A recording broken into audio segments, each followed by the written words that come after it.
Let me tell you about a wedding that turned into a nightmare, a tragedy that broke the hearts of an entire nation. It happened in Amman, Jordan in 2005.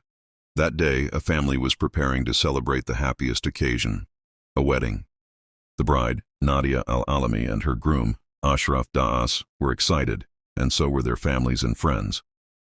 The women were getting glammed up, the men were dressed in suits, and the kids were running around, joyful and full of energy. Everyone was ready for an unforgettable night at the Radisson Esas Hotel, one of the most luxurious venues in Amman.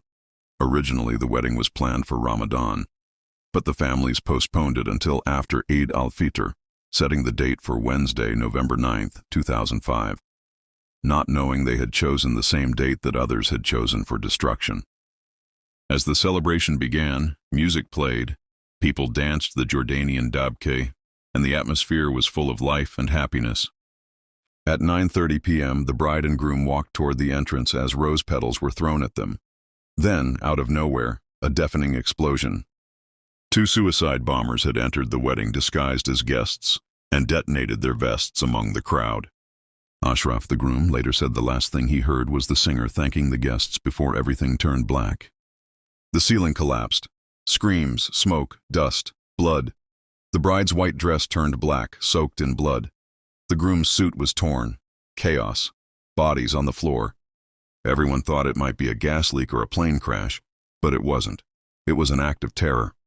26 people were killed, mostly from the bride and groom's families. Among them were the bride's father and other loved ones. Dozens more were injured.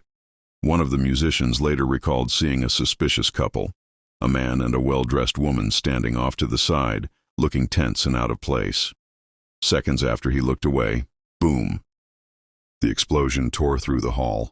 Women, children, men, all victims. But this wasn't the only attack that night. Minutes later, another explosion hit the Hyatt Amman Hotel, where a medical conference was taking place.